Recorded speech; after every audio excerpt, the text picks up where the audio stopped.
صباح الفل، انا مرت النهارده هعمل لكم اكله اقتصاديه صيامي من غير لحوم ولا سمنه، علشان في ناس بتسالني يعني ايه صيامي.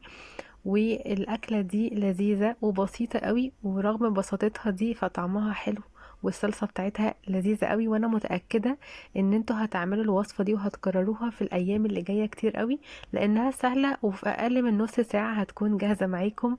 لو لسه بقى مش مشتركين في القناة فاشتركوا، وكمان اعملوا متابعة على صفحة الفيسبوك. اول حاجة انا هشوح بصلة متوسطة معايا في شوية زيت، وبعد كده هضيف عليها كوباية من الشعرية، وهقلب الشعرية مع البصل. بس وبعد كده لما الشعرية تاخد لون شوية هضيف ربع كيلو من العدس الأصفر، ده مغسول بس ومتصفي من المية، مش نقعاه ولا أي حاجة. كل ده أنا شغالة على نار عالية شوية. بعد كده هضيف عليهم نص كيلو من الرز الفلاحي، برضو مغسول متصفي من مية مش منقوع. وهضيف الملح بتاعي، كل واحد حسب بيظبط ملحه ازاي. هقلب بقى كويس كل حاجة مع بعض، وبعد كده هضيف مية تكون سخنة او مغلية.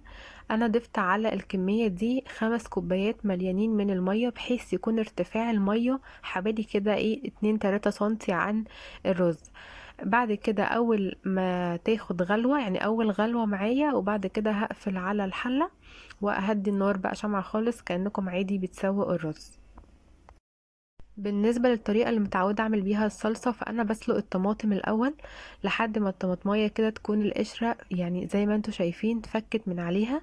بعد كده هاخد الطماطم دي احطها تحت مية ساقعة او في طبق فيه مية ساقعة عشان يبقى سهل تقشيرها، واضربها في الخلاط او الكبة انعمها خالص. بعد كده بقى هجيب فصوص من الثوم اشوحها في شوية زيت، بعد ما اشوح الثوم شوية اضيف عليهم الكزبرة، ما اضيفهمش مع بعض عشان الكزبرة ما تبقاش محروقة. اقلب كويس، وبعد كده خففت الصلصة بشوية مية وحطيتهم على نار عالية، وحطيت معاهم نص معلقة صغيرة من السكر.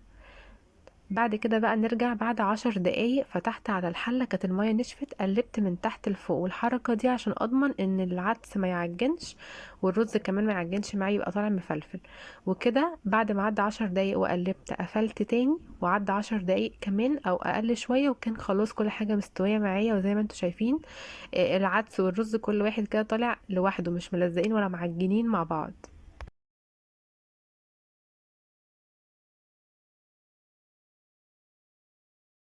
بعد ما استوى انا بقى شلت الحله دي وجبت حله الصلصه هنا، عشان انا بحب العين دي بتكون عاليه، وضفت بقى الملح بتاعي وشويه من الفلفل الاسمر.